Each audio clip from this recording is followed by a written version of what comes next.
está entrando no ar. Debate 93.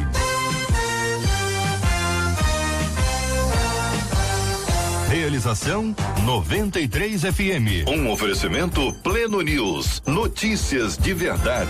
Apresentação J.R. Vargas. Alô, meu irmão. Alô, minha irmã. Aqui fala J.R. Vargas. Estamos de volta, começando aqui mais uma super edição do nosso Debate 93 de hoje, nessa terça-feira, dia 21 de maio de 2019. Vale com o Debate 93. 2461-0093. E-mail debate@radio93.com.br. Facebook Rádio 93 FM. Site www.radio93.com.br.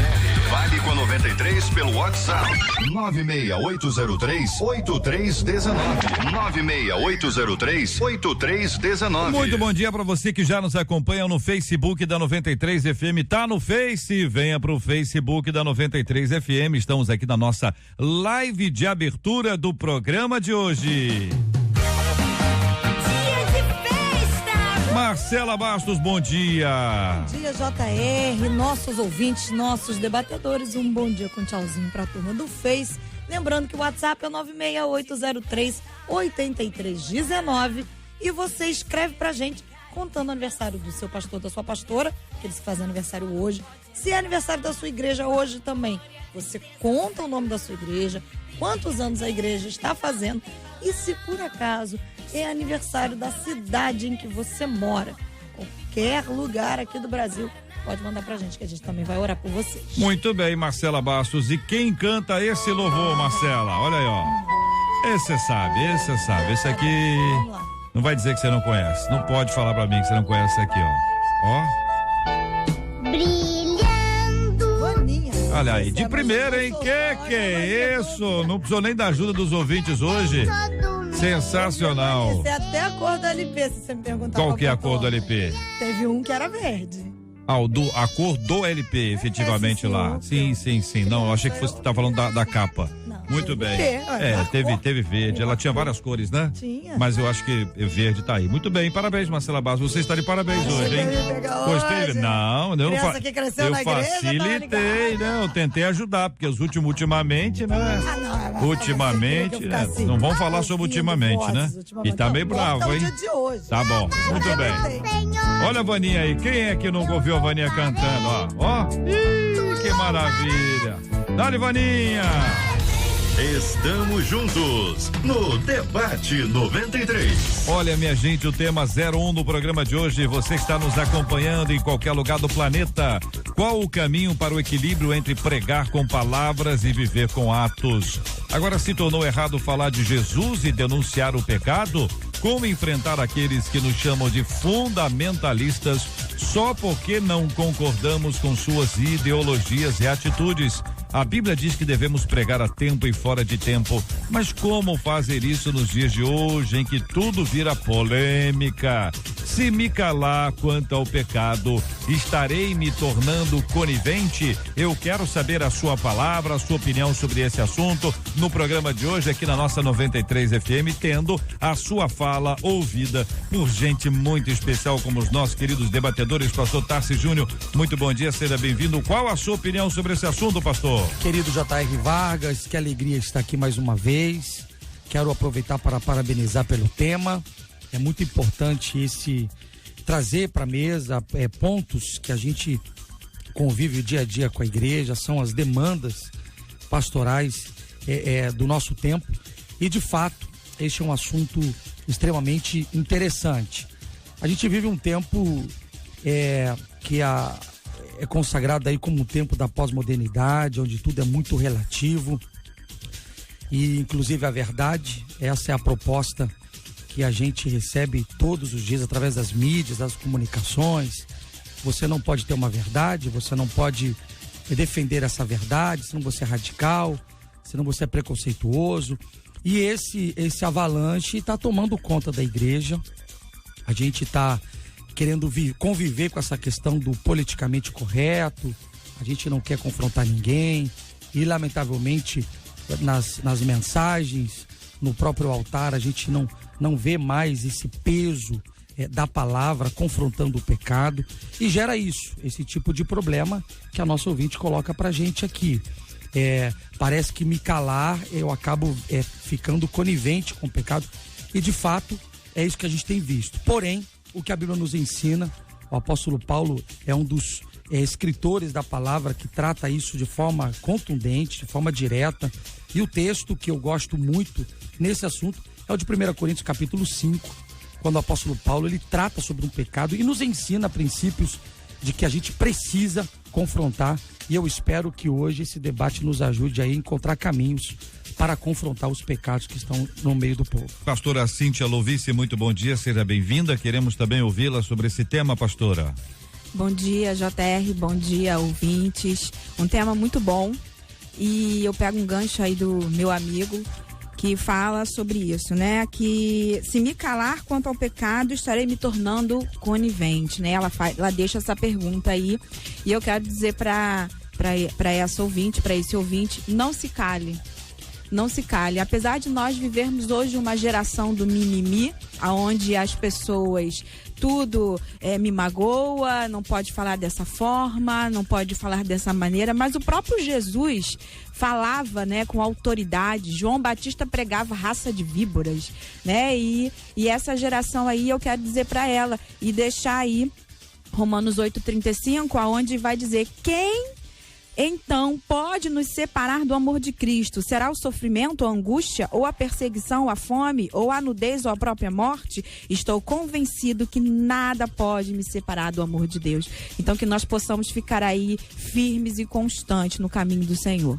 Pastor Rômulo Rodrigues, muito bom dia, seja também bem-vindo ao debate 93 de hoje. E aí, pastor? Bom dia, meus irmãos, bom dia a todos, bom dia aos ouvintes, bom dia aos irmãos aqui da mesa. Olha, eu acho que é um desafio. Primeiro porque a gente precisa entender que ficar ao lado da verdade nem sempre vai trazer bônus, lucro. Muitas vezes ficar ao lado da verdade vai te trazer transtornos, prejuízos, o risco de ser mal interpretado. Mas me chamou a atenção aqui a questão da denúncia. Se tornou errado falar de Jesus e denunciar o pecado. Então essa palavra denúncia, ela ficou meio forte assim diante dos meus olhos, porque quando você fala de denunciar alguém, você precisa saber o seguinte: antes de denunciar alguém, você já confrontou a pessoa com o seu erro? Qual é o nível de compreensão de alguém que está no erro? Qual é o nível que ele tem de que está no erro? Muitas vezes ele está no erro aos meus olhos, ou aos olhos da Bíblia, mas se você ampliar a tua perspectiva de abordagem, você precisa entender o seguinte: muitas vezes você está falando de alguém que você supõe que está no erro, mas esse alguém não crê como você, não pensa como você, não tem na Bíblia a sua regra de fé e prática. Então, qual é a compreensão do denunciado? Qual é a compreensão que ele tem do seu erro? Antes de tornar público o erro de alguém, já conversou com esse alguém? Já alertou ele acerca do seu erro? Então, outra coisa, você vai denunciar uma pessoa ou confrontá-la acerca do seu erro, você precisa dar tempo para o indivíduo muitas vezes sair do erro. Irmãos, existem erros que a gente elimina da nossa vida de uma vez só, uma vez que você confronta. Existem erros que a gente elimina da vida aos poucos. Então eu acredito que a questão do confronto, da denúncia, da própria verdade, passa por algumas variantes que a gente precisa considerar, né? A gente precisa levar em conta, senão a verdade, que é algo tão precioso, vai se tornar um problema, uma coisa agressiva para alguém que precisa desse confronto, mas não vai receber como um presente e uma coisa que vai dar a ele a oportunidade de se consertar, de se corrigir. A verdade precisa ser dita em amor. A Bíblia fala sobre isso. Pastor Roimar Lopes, muito bom dia. Seja igualmente bem-vindo ao debate 93, pastor. Obrigado, é alegria poder estar aqui mais uma vez, poder conhecer aqui novos colegas, a primeira vez que estamos encontrando aqui. Um abraço àqueles que nos acompanham em todo o Brasil, povo de Boas Novas, aquele abraço a meus filhos na fé. Bem, a questão aqui, ela é eu vejo como radical. Igreja, ela é a boca de Deus. A palavra de Deus diz que nós somos cartas de Deus abertas ao mundo. Diz que nós somos luzeiros de Deus para o mundo. E não dá para nós tornar relativo aquilo que é absoluto. E o que acontece com a igreja, com o crente, com nós mesmos pastores, é que se nós quisermos falar o evangelho como ele como Paulo disse ali aos Gálatas, não inventar um novo evangelho, nós vamos ter dificuldades, vamos ter problemas e vamos ser adjetivados pelo mundo. O mundo vai nos dar apelidos. Um deles é esse, é fundamentalista, é radical, é fanático, né? No outro dia eu escrevi um texto lá assim, é fanático. Aí eu fui criticado, né? Eu sou fanático por Cristo, pronto. E teve gente que ainda criticou, quis fazer análise da palavra, mas é isso mesmo. Então Paulo disse, vivo não mais eu, mas Cristo vive em mim. Paulo falou sobre não falsificar o evangelho. E o evangelho, ele é radical. E como o pastor falou aqui, ele nos propõe denúncia. Mas mais do que isso, é confronto. É entre a verdade e não verdade. Só que nós estamos numa sociedade, num tempo, que é assim, tudo depende. Tudo depende. Então, depende. Então, nós temos dois cenários, inclusive. Um é dentro da igreja e o outro é fora da igreja. Também dentro da igreja também tem um depende. Dentro da nossa igreja, pastor, não é bem assim, né? E nós somos quase que forçados a recuar, ou então dourar a pílula, como se diz, né? E o evangelho, ele é evangelho. Eu, quando vi aqui essa proposta, fiquei pensando em alguma coisa que eu já li e que já se conta em ilustração. Você, quando vai anunciar um incêndio, você não vai chegar com meias palavras. Você vai sair gritando, né? Senhores, silêncio aí, fique tranquilo, mas eu acho que está pegando fogo no prédio, tá vendo aquela fumaça ali. Então o evangelho é vida ou morte. E as verdades do evangelho, elas são assim. Elas não têm meio termo. Daí a tensão que a gente vive com o povo de Deus. Muito bem, aqui quando o nosso ouvinte encaminha o seu tema, traz pra gente alguns pontos muito, muito importantes. Qual o caminho para o equilíbrio entre pregar com palavras e viver com atos? Imagino que pelo que vocês disseram, nós temos que tanto pregar com palavras quanto viver com atos. Não é possível viver um cristianismo sem palavras ou um cristianismo com atos, sem palavras e com atos, ou com palavras e sem atos. Não existe isso aí. O equilíbrio está exatamente nisso. Vocês sabem muito bem que algumas pessoas se fiam numa afirmação de que pregue, se preciso, use palavras, que dá a impressão de que eu não preciso mais usar as palavras, eu tenho apenas que revelar os meus atos. Só que a Bíblia diz pregue a tempo e fora de tempo, e de por todo mundo e pregar o evangelho a toda criatura, e de fazer discípulos de todas as nações, e não há possibilidade de gerar este resultado, esse impacto sem as palavras. Então não é um evangelho de omissos. Não, eu estou dando o meu testemunho, não, você tem que falar, porque é pelo testemunho, é pela sua fala. A Bíblia diz aqui, Jesus falou, aquele que me confessar diante dos homens, eu confessarei diante de Deus. Ou seja, não dá para se esconder atrás de uma frase, como se você estivesse num ambiente de perseguição, onde você fosse proibido de usar as palavras. Então você resolve obedecer ali. Você está num ambiente de trabalho, o patrão diz assim, olha, não quero ninguém pregando aqui.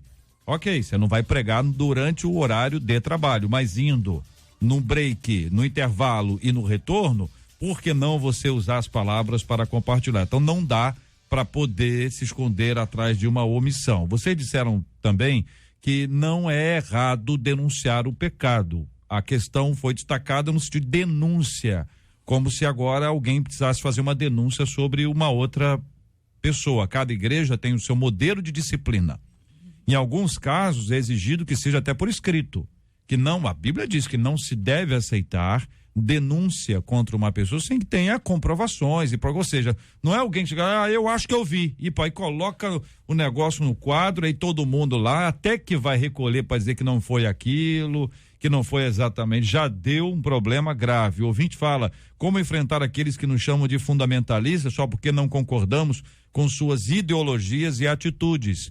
Vocês disseram que tem que ter confronto e que não há negociação e que em alguns casos é preciso ser fanático, não precisa ser radical. Radical não precisa ser enraizado. Vai ter gente que vai ser contra. Se você disser para um grupo de pessoas, não, nós temos que ler a Bíblia todos os dias, alguém vai dizer, está exagerando, tá maluco. Se você disser, não, eu vou à igreja regularmente, dominicalmente, uma vez por semana ou 2 por semana, sempre que eu posso eu vou, vão dizer, é fanatismo. Se você disser, não, eu sou dizimista, fiel, vão dizer que você é fanático e doido. Ou seja, sempre existirão aqueles que se posicionarão contrários. Vocês disseram aqui, a Bíblia diz que devemos pregar a tempo e fora de tempo, mas como fazer isso nos dias de hoje em que tudo vira polêmica? Muitas vezes quem cria polêmica sou eu, não é o evangelho. Mas se o evangelho criar polêmica, como criou para Elias em relação a Acabe, como criou para Amós em relação a Amazias, como criou para os discípulos diante das perseguições que aconteceram ali, a ponto de eles serem presos e dizerem para eles, olha, vocês não falam mais nada não, hein? E eles disseram, como é que nós não vamos falar do que nós temos visto e ouvido? Se me calar quanto ao pecado, estarei me tornando conivente? Aí eu queria focar nesse ponto com os queridos irmãos, tendo feito um resumo. Ser conivente do pecado alheio. E aqui eu trago 2 coisas. Uma, o tempo que eu tenho para identificar o pecado alheio e às vezes esquecendo o meu. E também como tratar esse assunto do que significa pecado alheio, para a gente achar um ponto de equilíbrio em relação a isso, para não virar um denuncismo, para não ter aquelas pessoas que gostam de apontar o defeito dos outros o tempo inteiro, mas criar um modo, assim, simples, né, de amor, né, de graça, mas também de justiça, de coragem. Quando a Bíblia fala, quando Jesus cita a questão de não fazer julgamento para que você não seja julgado, é uma questão temerária. Então, Jesus está tratando o seguinte, você não pode condenar o outro sem fazer uma observação rígida a seu respeito. Então, o que Jesus está dizendo não é que você não pode fazer uma ponderação, porque daí a gente pega esse texto de Jesus, eu não posso falar nada, porque eu tenho... Não, Jesus não está dizendo isso. Jesus não está dizendo para você não ser hipócrita, você ficar olhando para o outro e esquecer. Agora, quando Jesus cita esse texto, ele até a expressão usada é não dê pérola aos porcos. Ok? Então, você consegue identificar quem são os porcos. Dá para saber quem tá bagunçando com o arraial. Então, assim, você não pode fazer uma observação do outro sem olhar para primeiro para o seu perfil. Agora, é necessário. A gente precisa ajudar o outro. E claro, sempre em amor, quando Pedro escreve lá, o capítulo 3, verso 15 da sua epístola, ele diz o seguinte, e sejais sempre prontos para responder com mansidão, qual é a razão da esperança que é em vós. Tem que estar pronto para discutir com amor, como foi dito pelo pastor Rômulo aqui, sabe? Ter uma conversa. Eu sou de uma igreja, a Assembleia de Deus, uma igreja pentecostal, e eu nasci, tal como a Marcela, nasci em berço cristão, e eu convivi com afrontas vergonhosas, ofensivas. Conheço colegas da minha geração que foram afastados de forma cruel e violenta, sabe? Diante de toda a igreja, ok? Foi estampado. Eu sou de uma época, hoje eu louvo a Deus que não tem essa rigidez, que você tinha que ir na frente no culto de ceia e falar qual era o teu pecado, sabe? E aí, a partir de hoje, tá afastado por 3, 6 meses, 9 meses, e tinha a exclusão também. Então, assim, eu tô falando hoje de você tratar o pecado com amor, mas chamar, tem que chamar. Então, eu tenho 2 filhos, eu tenho um de 9 e eu tenho um de 4 anos. Se eu vejo os meus filhos errarem e eu não tratar, ele vai entender que não tem problema. Então, eu vejo hoje que a gente está no outro polo, eu vejo pelo meu quintal religioso agora, pela minha igreja. Às vezes a gente não trata mais. E aí, estão fazendo o que querem fazer. É necessário sim tratar, é necessário chamar no canto, olhar no olho e tratar do assunto. Eu acho que a gente precisa resgatar. Não pode deixar, senão vira conivência. Eu assim, prefiro caminhar em torno dessa questão, irmãos, com alguns cuidados. Eu sei que a gente precisa ser firme, o tratamento é necessário sempre. O pastor Tarso está perfeitamente correto na sua análise. O tratamento só é possível, primeiro, quando a pessoa quer. Ninguém pode ser tratado a partir do momento que ele não reconhece que precisa ser tratado. Então, ele precisa reconhecer isso, ele precisa querer esse tratamento. Agora, a questão da exposição das pessoas, que é a pergunta aqui, se eu me calar com relação ao pecado de alguém, eu estou sendo conivente? Espera aí um pouquinho. Nós estamos falando de que tipo de erro? Existem erros que o indivíduo só prejudica ele mesmo, tá? Ele não está prejudicando ninguém. Então eu tenho que conversar sim, eu tenho que perguntar se ele quer ajuda sim, eu tenho que me dispor a ajudá-lo sim, ok. Mas é um pecado que diz respeito a ele e só prejudica a ele, não prejudica mais ninguém. Peraí, eu vou denunciar o quê? Eu vou expor o quê? O indivíduo envolvido no próprio erro, a parte afetada no próprio erro, é o próprio indivíduo. Para mim, isso é uma situação. Quando você tem uma outra circunstância em que o indivíduo, ao pecar, ao cometer erros, envolve terceiros, envolve outras pessoas, aí eu preciso avaliar. Outras pessoas estão prejudicadas com o erro desse indivíduo que eu já confrontei, já conversei, já expus, não obteve resultado. Eu acho que aí a exposição pode ser uma questão a considerar. Eu, como pastor, acho que os irmãos também, já recebi confissões, circunstâncias em que a pessoa chegou e disse: pastor, cometi determinado erro, determinado pecado. Alguém sabe? Não. Você continua no erro? Não. Você está disposto a mudar? Estou. Então, eu disse: meu irmão, vem cá, vamos orar por isso. Você tem consciência do seu erro? Ok, não conta para ninguém. Acabou a história aqui, não tem que expor nada. Mas eu já fui procurado por pessoas que relatam seus erros. As pessoas sabem. Várias pessoas sabem. Já fui procurado por pessoas que disseram assim: pastor, eu tenho circunstâncias extraconjugais, várias pessoas sabem, só meu cônjuge não sabe. Já fui procurado por pessoas que disseram assim: pastor, tenho um problema com homossexualismo, várias pessoas sabem, só meus pais não sabem. Aí eu preciso entender o seguinte: não, seus pais precisam saber, seu esposo precisa saber. Então eu acho que a exposição passa por algumas variantes que precisam ser consideradas. Não é só exposição pela exposição, já foi dito aqui, vai virar denuncismo. E aí, irmão, o caminho da reconciliação fica muito difícil, né? Porque às vezes a pessoa, dependendo do temperamento, etc., ela não quer ser exposta, ela quer o conserto, ela quer o confronto, ela quer ser tratada. Eu acho que o mais importante na questão não chega a ser tanto a exposição, mas o tratamento. Ele quer ser tratado, ele se sujeita a isso. Eu acho que aí o caminho fica mais pavimentado para a restauração. Você precisa olhar para a perspectiva do erro, sempre pensando no seguinte: de que maneira eu vou facilitar o caminho da restauração? Você precisa pensar na restauração do indivíduo que está no erro. Não é só no denuncismo. Eu tenho cuidado com isso, eu acho que isso aí tem destruído muita gente. Tem jogado muita gente na lona que nunca mais quer saber de igreja, de pastor, de nada, porque a abordagem do seu erro foi feita de uma forma cruel, né? Sem misericórdia, sem amor e apenas por denuncismo em nome de um profeta. Eu tenho que denunciar, eu tenho muito cuidado com isso. Precisamos entender que o tempo todo a Bíblia também fala que temos que exortar em amor. Conheço muitas pessoas que foram exortadas em público, que foram chamadas à atenção e traz a vergonha, aquela pessoa nunca mais esquece aquilo e ela não volta mais para a igreja. E hoje nós temos que entender que o evangelho é trazer para perto. Esse é o evangelho de Cristo. Cristo o tempo todo pregava e trazia as pessoas para perto. Cristo exortava trazendo as pessoas para perto.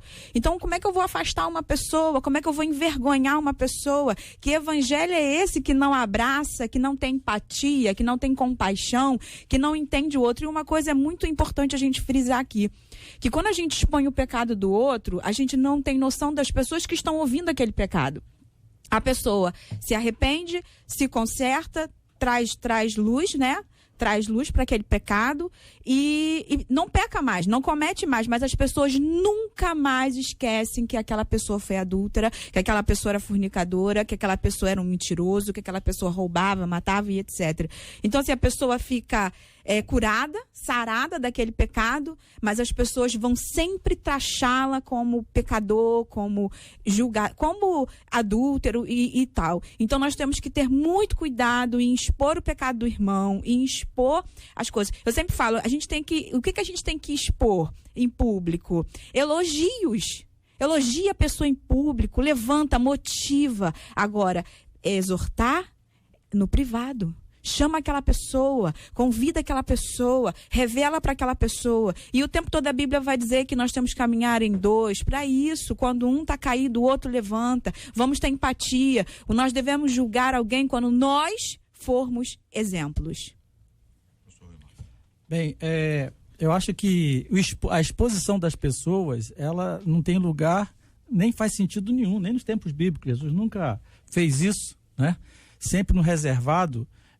Claro que a igreja como um todo, no tempo passado, na minha época de adolescente e jovem, cometeu certos equívocos, não porque a Bíblia recomenda isso, porque erro mesmo de liderança, erro de compreensão. Hoje não há espaço para isso. Eu acho que não há lugar para isso. Se hoje ainda se pratica isso, está totalmente fora do que a Bíblia diz. É antibíblico. Eu, durante o tempo de ministério ali na igreja, já fazem 25 anos, nunca alguém que foi até levado à disciplina extrema, nunca a igreja ficou sabendo por quê. Nunca, porque não tem lugar para isso. A maioria dos casos, ela deve ser resolvida no âmbito do gabinete pastoral. E, claro, houve repercussão, como o pastor ele falou, você tem que cuidar disso, não é? Mas aliciar de disposição, arrependimento, é ali que se resolve, você trata o enfermo, o ferido, né? Põe o azeite ali na ferida. Eu acho que é assim que o evangelho preconiza. Agora, outra faceta que eu gosto de colocar assim, nós não podemos separar assim, o amor da disciplina, não é? Por exemplo, assim, eu vou dar um exemplo aqui. Eu tenho 3 filhos, hoje não todos casados, mas eu lembro de alguns momentos, né, que eu tive que disciplinar a criança.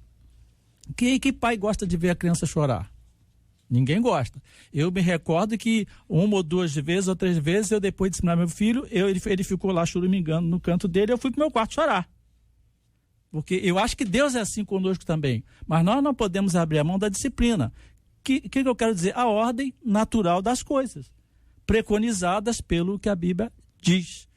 Porque também a falta dessa disciplina, amor sem disciplina é outra coisa, não é amor. Então eu sou assim, acho que sou favorável, eu defendo essa posição de proteger o indivíduo, a pessoa, né? A repercussão que se possa ter, às vezes uma exposição, por mínima que seja, como a pastora falou aqui, olha, acaba com a vida da pessoa.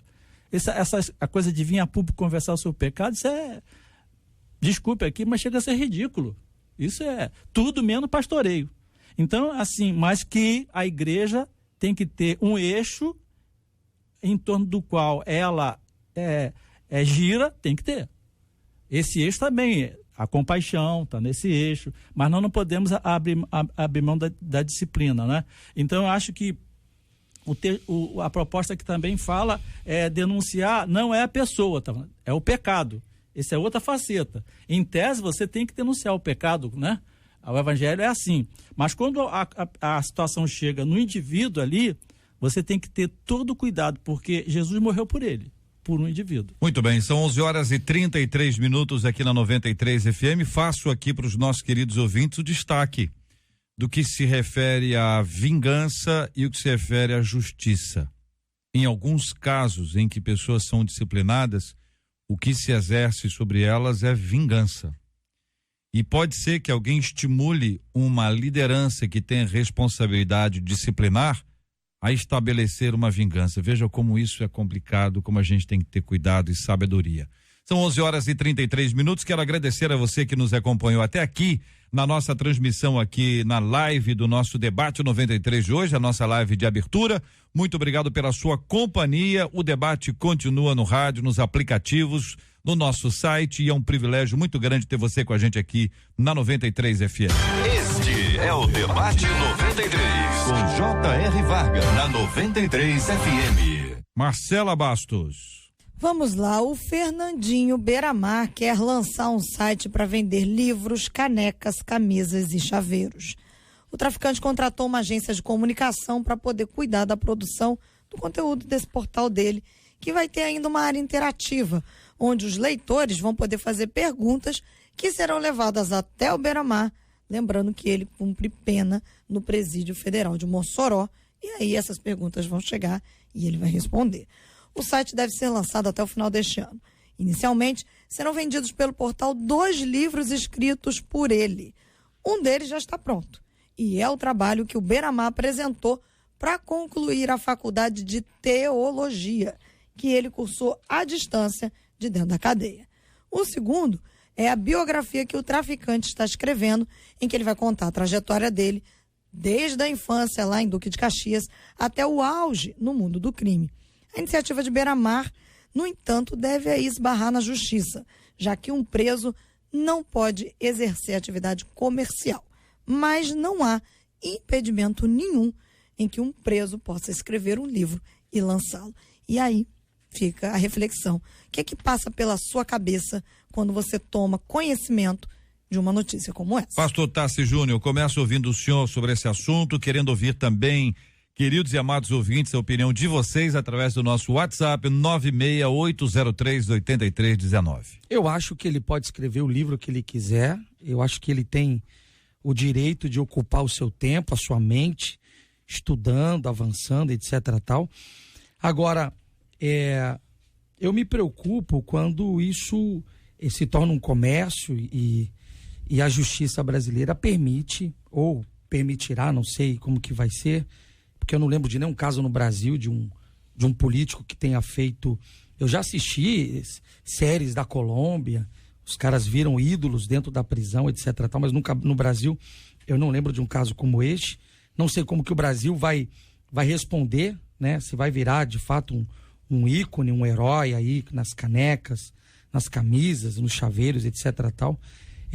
Eu acho que a justiça ela tem que pôr limites, né? Tem que travar aí qualquer tipo, esse negócio de mandar pergunta e responder. Eu acho que a justiça brasileira não deve deixar passar isso, não deve virar um reality show, esse negócio dele preso e falando com a população aqui fora.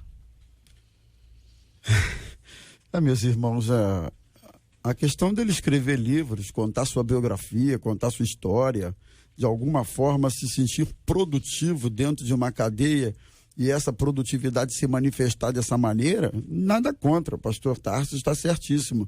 Eu acho até que isso é muito saudável para o Beiramar e para qualquer indivíduo numa circunstância como a dele. O que me preocupa é o seguinte: até que ponto a história do Beiramar, não sei se ele se converteu, se ele aceitou Jesus na cadeia, eu não sei nada a respeito, mas será que as histórias relatadas por ele no mundo do crime, um dia vai ser motivo de inspiração para alguém que lê isso, que toma conhecimento disso? Será que esse trabalho do Beiramar, enfim, isso vai produzir essa sensação, esse sentimento? Eu acho que seria muito, muito lamentável. A comercialização disso, para mim, estaria fora de cogitação.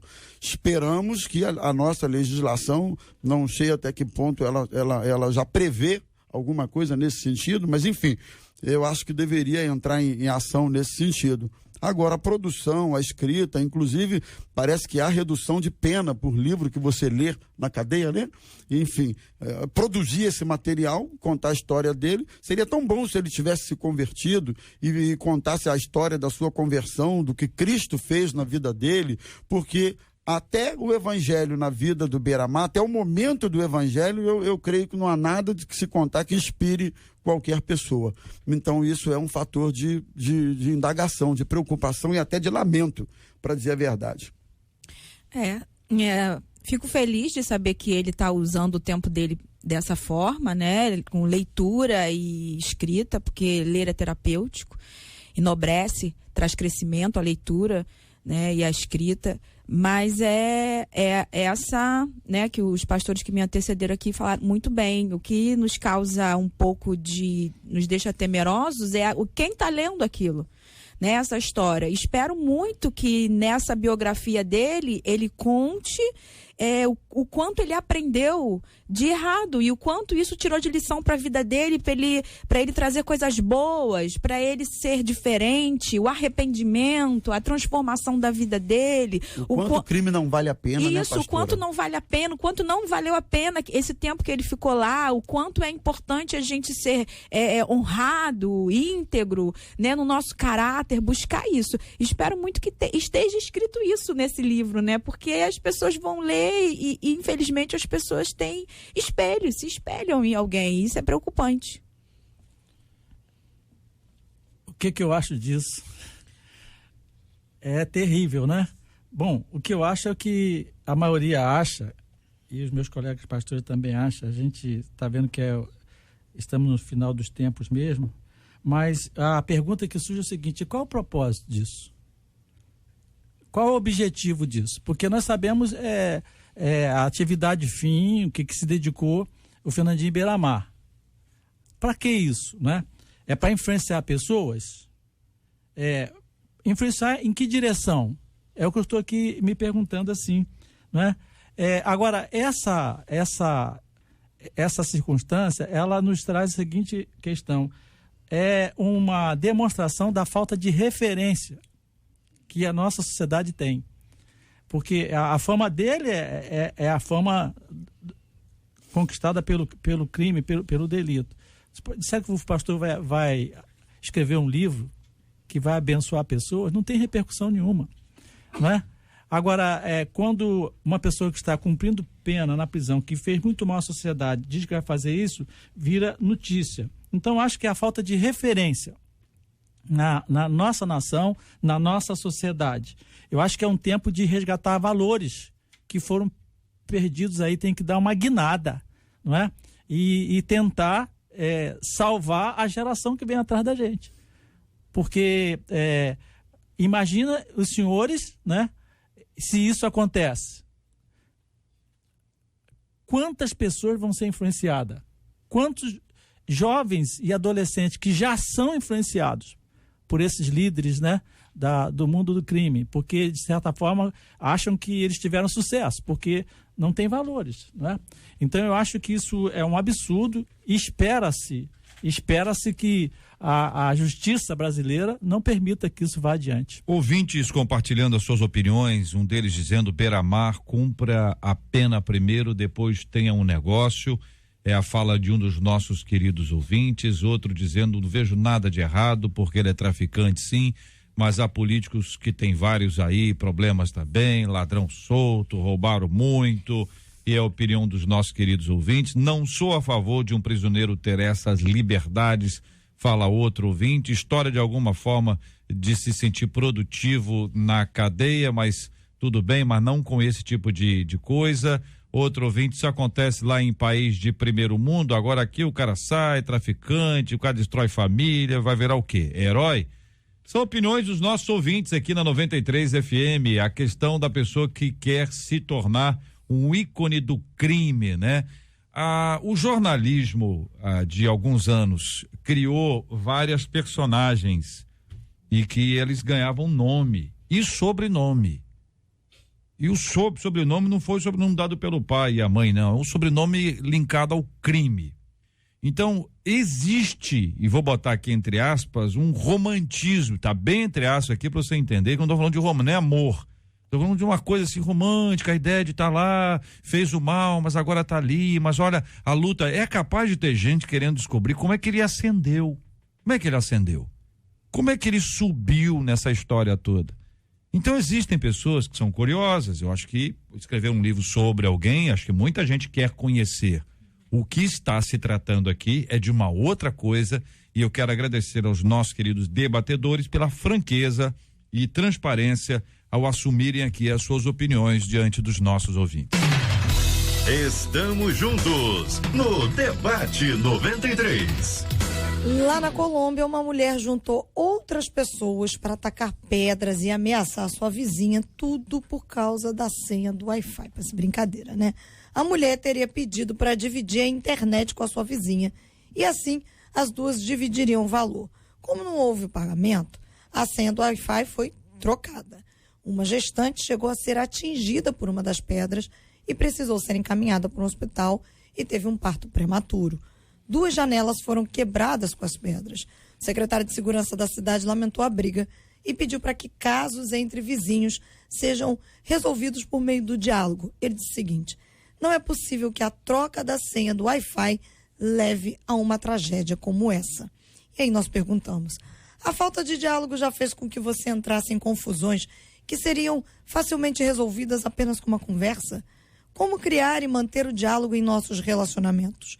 Por outro lado, como não ser alguém que coloca os próprios interesses acima das outras pessoas? E aí, debatedores? Pastora, começando com a menina da mesa.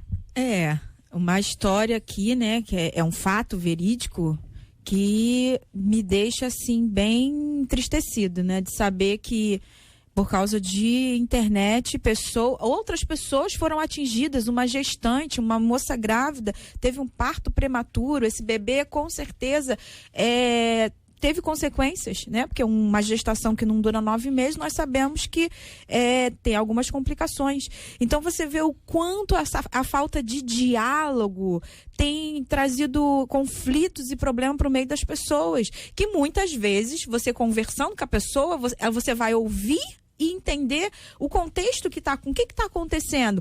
Essa vizinha poderia ter ido lá e ter explicado: olha, eu não pude pagar porque meu pagamento atrasou, porque não sei, né? Porque acontece, acontece essas coisas de não pagarmos no dia, mas vamos pagar depois e tal. Dá uma explicação para ela, mas não. Ela teve ali um espírito ainda chamou outras pessoas para tacarem pedra. Olha como o motim, e você ouviu uma versão só da história, né? Porque ela chamou outras pessoas, então ela contou para outras pessoas a história dela, a versão dela, né? E aquela vizinha foi prejudicada tanto materialmente, que teve janelas quebradas, outras pessoas foram prejudicadas com a falta de diálogo.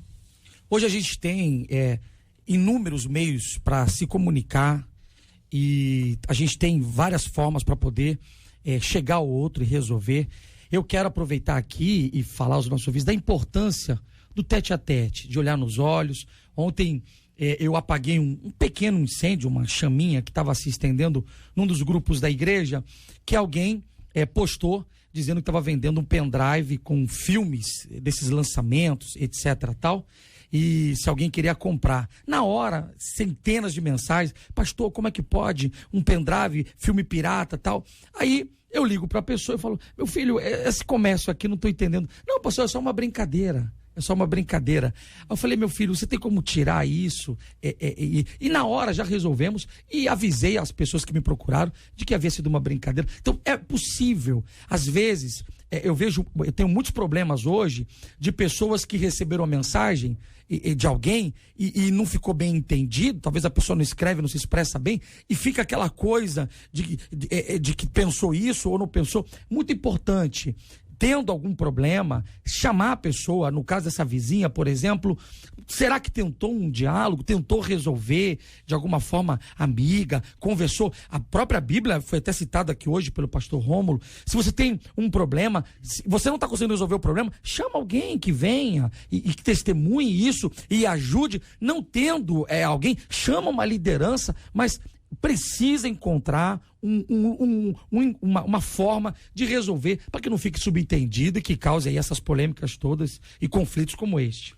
Irmãos, o que pouca gente, ouvintes queridos, o que pouca gente atenta, é que a falta de diálogo é o grande vetor que move das grandes guerras entre nações a brigas entre vizinhos, passando por separação de casais e problemas de toda sorte, de todo tipo. Se você puxar o fio da linha e for analisar bem, você vai chegar à conclusão que a grande maioria dos conflitos se originam na falta de diálogo. Poucas pessoas atinam para isso e poucas pessoas conseguem ter, pastores, essa capacidade de buscar a conversa, de buscar o diálogo, de olhar as divergências um pouquinho do ponto de vista do outro. Muitas vezes a divergência pode ser conciliada a partir daí. Então, assim, é lamentável porque a gente vê aí as consequências, né? a briga, um parto prematuro e, quando não, mortes e mortes e mortes. Olha só, por falta de diálogo. Ouvinte contando o caso aqui, JR, eu vivi isso com a minha ex-cunhada, meu irmão deu a internet, a senha da internet pra minha casa e ela não gostou. Até o meu sobrinho bateu no meu pai. Olha só. Outro ouvinte diz assim, minha mãe, ela tem comércio e libera a senha do Wi-Fi.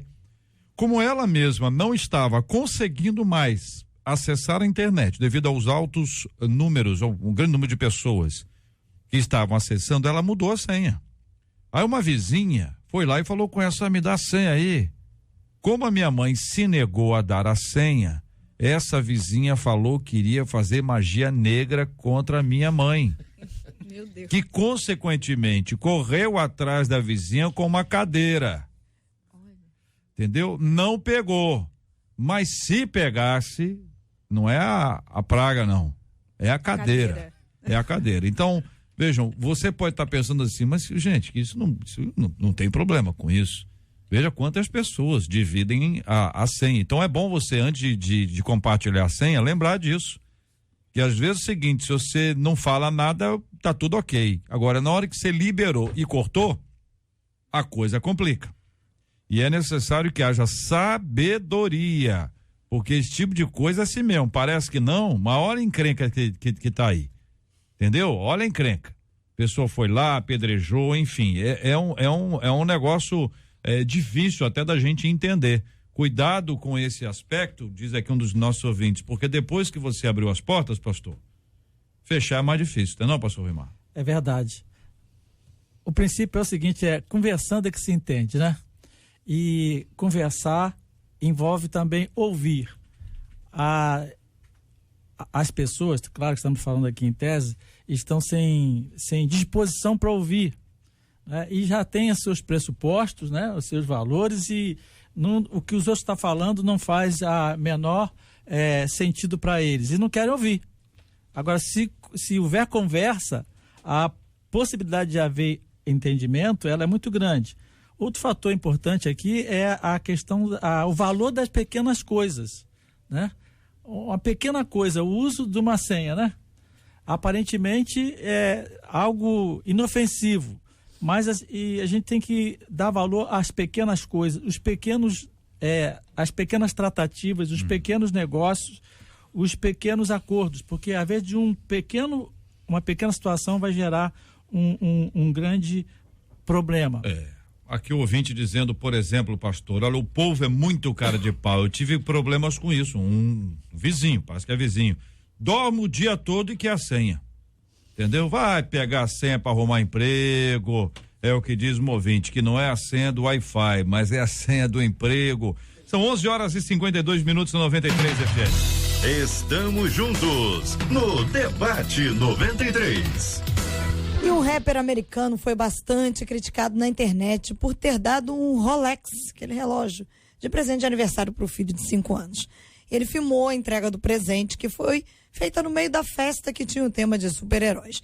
Alguns na internet disseram que a falta de empolgação do menino no vídeo ilustra o erro da escolha do pai. Mas houve também quem defendesse aí o rapper, dizendo que o filho é dele e ele compra o que ele quiser para a criança.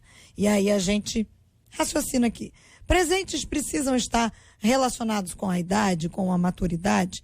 E por falar em maturidade, tem gente que vai crescer e vai continuar imaturo. Como se desenvolve a maturidade espiritual? E nos lembramos de Hebreus 5, 12 a 14, que diz: embora a esta altura já devessem ser mestres, precisam de alguém que ensine a vocês novamente os princípios elementares da palavra de Deus. Estão precisando de leite e não de alimento sólido. Quem se alimenta de leite ainda é criança e não tem experiência no ensino da justiça. Mas o alimento sólido é para os adultos, os quais, pelo exercício constante, tornaram-se aptos para discernir tanto o bem quanto o mal. Pastor Ruimar, começo ouvindo a opinião do senhor sobre esse assunto, pastor. Domingo à noite eu preguei sobre esse texto. Olha Acho aí. que nós combinamos, né? Oi. E eu falei sobre como você caminhar entre o bem e o mal. A gente caminha sempre na corda bamba, né? De um lado tem o bem e de outro lado tem o mal. Eu penso o seguinte, assim, A idade tem a ver com, presente tem a ver com idade? Sim. Até Deus nos dá certos presentes de acordo com a nossa idade, com a nossa fase. Tem a ver sim, né? E talvez o fato do crescimento imaturo tem a ver com presente fora de hora, né? Claro que estou falando aqui ilustradamente, né? Então, eu acho que a pessoa cresce, não tem confronto com dados de realidade da vida, dados de fatos da vida, e vive naquele mundinho dele e depois não cresce, não amadurece, né? E fica um adulto imaturo, né? E com relação à questão da maturidade espiritual é comunhão com Deus, é conhecimento de Deus, é Bíblia, oração e prática, não é? Então eu vejo assim, eu acho que Deus nos trata assim, Ele nos dá, Ele libera para cada um aquilo que Ele acha que estamos no tempo de receber. E vamos ver Deus preparando o seu povo, preparando os seus servos para que recebesse algo dele, ou fizesse algo por ele. Eu acho que isso também se aplica ao caso aqui. Precisamos permitir, né, que Deus desenvolva em nós essa maturidade cristã. Em Efésios 4,15 vai dizer, né, o apóstolo Paulo, ele fala que nós precisamos crescer em tudo até alcançar a altura espiritual de Cristo. Então nós precisamos despojar desse velho homem, nós precisamos crescer em graça e em conhecimento, nós precisamos avançar. Aqui ele fala, existem pessoas que vai crescer e continuar imaturo, sim, porque nós precisamos querer. Nós precisamos entender que nós temos que avançar, que nós temos um alvo, que o meu alvo é Cristo. O apóstolo Paulo, ele vai dizer, deixando-me para trás as coisas que ficaram, eu vou seguir para o meu alvo. Eu quero crescer, eu quero avançar, eu quero crescer de glória em glória e de fé em fé. Muito bem, são 11h56 da 93 Este FM. é o Debate 93, com J.R. Varga, na 93 FM. Marcela Bastos. Vamos dar parabéns ao pastor Ivo Mozart, da Igreja Presbiteriana do Meia, ao pastor Antony Martins, da Assembleia de Deus Casa de Oração, lá em Manguinhos, ao pastor José, do Ministério Profético Palavra que Transforma, e ao pastor Marcelo Pimenta, que é do Ministério Plenitude em Niterói. Gratidão a Deus por essas vidas preciosas. Pastor Tassi Júnior, querido, muito obrigado, um grande abraço ao senhor. Obrigado, JR, pelo carinho, muito obrigado pelo tema. A gente sai daqui com o sentimento de que coisas maravilhosas aconteceram hoje de manhã na casa e na vida de muitas pessoas. Amém. Pastora Cíntia, obrigado, um abraço. Obrigada, ouvinte, obrigada, amigos aqui, pastores. Eu quero deixar um beijo aí para os meus filhos da Rede Jovem, da Aliança Church. E eu quero também mandar um beijo especial para minha cunhada Tatiane, que vai fazer amanhã aniversário. Um beijo, eu amo vocês. Pastor Rômulo Rodrigues, obrigado, um abraço. Eu que agradeço, gente, o carinho do convite. Eu sempre falo que estar aqui na rádio, na mesa, é sempre uma oportunidade da gente aprender, crescer um pouco mais, amadurecer. É uma escola isso aqui. Então, muito obrigado, pessoal da rádio. Quero mandar um beijo grande para os irmãos da Maranata do Meyer. E em especial hoje um abraço grande para o meu amigo pastor Tiago Gama, que está aqui com a gente no estúdio, nos dando a honra da sua companhia. Pastor Tiago tem sido uma bênção para a gente. Um beijo a todos e até a próxima, se Deus quiser. Pastor Ruimar Lopes, obrigado, um abraço. Eu que agradeço, muito abençoado poder estar aqui. Meu desejo, minha oração é que o que foi realizado aqui possa servir para o crescimento da igreja e que a boa mão do Senhor possa continuar sobre todos nós. Um beijo, um abraço aos meus filhos lá de Boas Novas. Maravilha, vamos orar juntos, minha gente, vamos apresentar diante de Deus os temas que nós conversamos hoje aqui, temas que foram trazidos ao nosso debate 93. Vamos orar pela cura dos enfermos, vamos orar pelo consolo aos corações enlutados, vamos pedir a bênção, a graça do nosso Deus sobre cada um dos nossos queridos e amados ouvintes nessa hora. Vamos orar juntos? Em nome de Jesus. Pai, aqui estamos diante da sua presença. Apresentamos, Pai, cada ouvinte na sua realidade, no seu contexto, na sua particularidade, as aflições, os conflitos que envolvem, Senhor, essa vida, seja agora no leito hospitalar, numa clínica, ou numa casa de repouso, ou num cárcere. Pai, eu quero te pedir, conforme foi dito aqui, que a boa mão do Senhor alcance, Senhor, cada ouvinte. Aquele que está agora, Pai, vivendo uma crise, aquele que está vivendo agora, Pai, um tempo de decisões importantes, dê sabedoria. E é isso que eu te peço, Pai, tal como tratamos aqui, Pai. Envolve, Pai, o teu povo num âmbito, num ambiente de sabedoria, Pai, para que possamos resolver, Pai, as nossas questões com um bom diálogo, com equilíbrio emocional, sem violência, sem ressentimentos, sem amarguras. Pai, eu quero pedir que haja paz no arraial do povo de Deus, Pai. Eu quero pedir que o Senhor acalme cada coração, Pai, que vive agora turbulência, Senhor. Eu quero pedir que o teu Espírito, o Senhor que é o nosso Consolador, o Senhor, Pai, que está à disposição de nós, entra com providência agora, trazendo, Senhor, o refrigério que os teus filhos precisam. Eu apresento também, Pai, agora aqueles que completam hoje mais um aniversário de vida, pastor Ivo Mozart, a pastor Antônio Martins Ribeiro, pastor José do Ministério Profético, pastor Marcelo Pimenta, Pai, lá de Niterói. Eu peço que o Senhor dê a eles vida e vida em abundância. A ti a honra, a glória e o louvor para todos sempre. Amém. Que Deus te abençoe. Você acabou de ouvir Debate 93.